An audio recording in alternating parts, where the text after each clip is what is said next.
सब शामिल हैं, 3.5 करोड़ अधिकारी कर्मचारी, सब ऊपर से नीचे तक।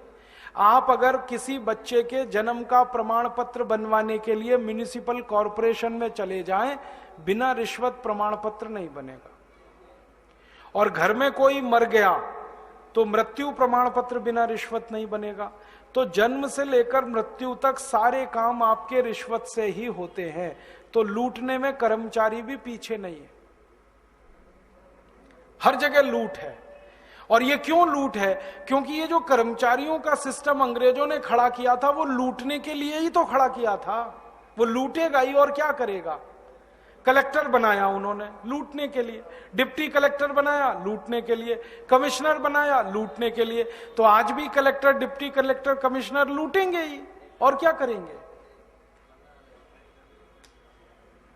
और जब लुटेगा देश तो गरीबी ही आएगी, भुखमरी ही आएगी।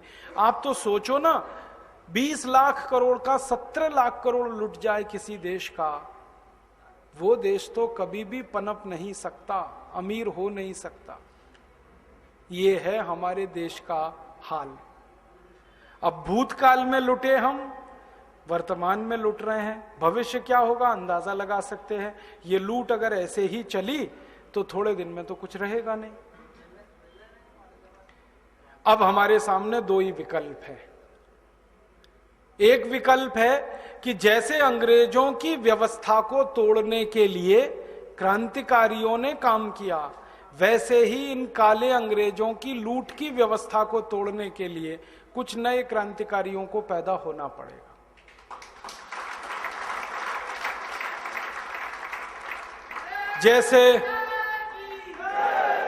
जैसे भगत सिंह, ऊधम सिंह, चंद्रशेखर, झांसी रानी लक्ष्मीबाई, नाना फडणवीस, नाना साहब पेशवा, ऐसे 7,32,780 क्रांतिवीरों ने अंग्रेजों के लूट को बंद करने का ही प्रयास किया था, और उसमें वो कामयाब हुए।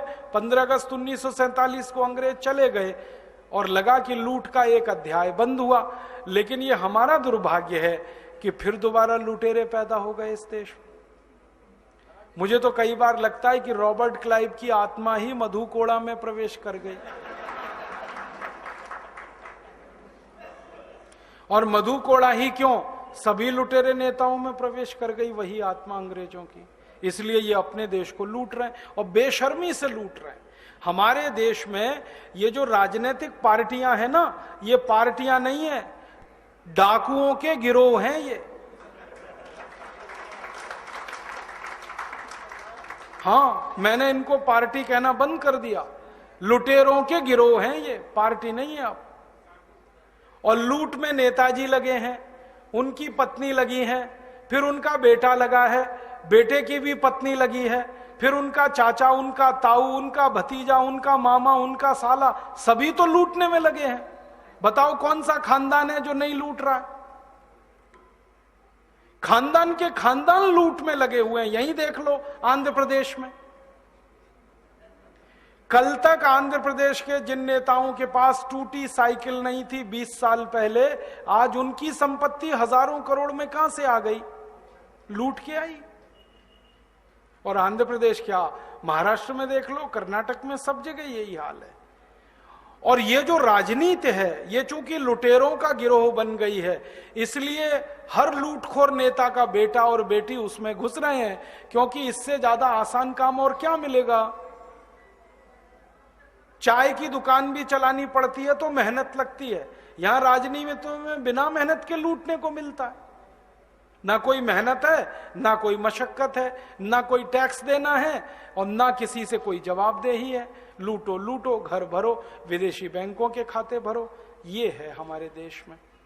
तो मैंने कहा कि अभी एक रास्ता तो ये है कि हम सब फिर से महात्मा गांधी, भगत सिंह, ऊधम सिंह, चंद्रशेखर का अवतार ग्रहण करें और इन नए काले अंग्रेजों को इस लूट की व्यवस्था से बाहर करें। ये एक रास्ता है। एक और रास्ता है दूसरा, कि हम सब कुछ ना करें, खामोश बैठे रहें। एक दूसरा रास्ता और है, खामोश बैठे रहें और कहें जो हो रहा है अच्छा हो रहा है, आगे होगा और भी अच्छा होगा, तुम क्यों व्यर्थ चिंता करते हो, तुम क्या लाए थे, क्या ले जाने वाले हो। ये दूसरा रास्ता है। हाँ, और इस रास्ते पर हमको भटकाने वाले 10-20 नहीं है, सैकड़ों लोग हैं, रोज आते हैं और माला पकड़ा देते हैं कि राम राम राम राम, राधे राधे राधे राधे, राम राम राम राम, राधे राधे, बस यही करो देश तो ठीक हो जाएगा। और ज्यादा उनसे तर्क करो तो कहने लगे तुम क्यों व्यर्थ चिंता करते हो, तुम क्या लाए थे, क्या ले जाओगे, जो हो रहा है अच्छा हो रहा है, देश लुट रहा है अच्छा हो रहा है, आगे लुटेगा और अच्छा होगा। वो हमको समझाते हैं और इसी को धर्म कहते हैं, इसी को धर्म कहते हैं। और आजकल धर्म के व्यापार करने वालों की बाढ़ आई हुई है। हाँ, बहुत बड़ी फौज खड़ी हुई है उनकी। एक आया राम की कथा कहेगा 10 करोड़ लेके जाएगा, दूसरा कृष्ण की कथा कहेगा वो 15 करोड़ लेके जाएगा। और आप जैसे भोले भाले मूर्ख लोग डालते हैं उनके पात्रों में, ले जा भाई।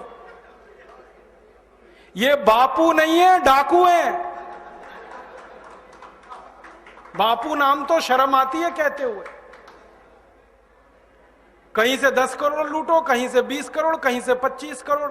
और आप लोगों की मजबूरी है कि काले धन का करें क्या, इनकम टैक्स वाले पकड़ते हैं तो ये बापुओं को देते रहते हो आप, क्या करें उसका। और ये बापू लोग हमें सिखाते रहते हैं जो हो रहा है अच्छा हो रहा है, वाह वाह। मैंने देखा है क्या क्या पाखंड और नौटंकी चलता है। भगवान राम की कथा कहने आते और भगवान राम की जिंदगी के वो प्रसंग कभी नहीं सुनाते जो हम में वीरता पैदा करें, जो साहस पैदा करें। राम की जिंदगी में बहुत सारा हिस्सा साहस का है, वीरता का है। जब 14 वर्ष के लिए वनवास चले गए राम, तो हमको सुनाई जाती है राम की जो कथा ना, उसमें कहते हैं राम ने 14 साल एक ही काम किया, हाय सीते हे सीते, हाय सीते हे सीते, हाय सीते, ये सुनाते हैं हमको। हाँ, यही सुनाते हैं निकाल के कहानी में से। और मैं कहता हूं कि राम को अगर हाय सीते हे सीते हाय सीते यही करना था 14 साल, तो दूसरा विवाह क्यों नहीं कर लिया। सैकड़ों राजा तैयार थे अपनी राजकुमारियों को राम को देने के लिए, वो तो कर लेते दूसरा विवाह। क्योंकि हाय सीते हे सीते, हाय सीते हे सीते, एक स्त्री के लिए अगर वो इतने ही बिलख रहे थे, तड़प रहे थे, दूसरा विवाह कर लेते। तो ये सब चुप हो जाते हैं, फिर बात नहीं करते। फिर मैं उनको रामायण में से निकाल के दिखाता हूं, देखो राम ने हे सीते हाय सीते कहा नहीं कहा ये मुझे नहीं मालूम, लेकिन 14 साल वन में रहते हुए सैकड़ों राक्षसों का संहार किया उन्होंने, मारा उनको और धर्म राज्य की स्थापना कराई। ये कहानी नहीं सुनाते क्योंकि इससे वीरता पैदा होती है। तो राम का जो वीरत्व है वो नहीं सुनाएंगे आपको, उनकी जो कमजोरियां हैं वो सुनाते हैं आपको। और राम कथा जब वर्णन की जाती है तो मंच पे बैठ के आहा कैसे आंसू, ढलल ढलल आंसू निकलेंगे, आपको भी रुलाएंगे, खुद भी रोएंगे। किस बात के लिए? हो, राम को वन गमन में इतना कष्ट हो रहा है, वन में इतनी तकलीफें हो रही हैं, तो राम की तकलीफों का वर्णन कर रहे हैं, आंसू आ रहे हैं।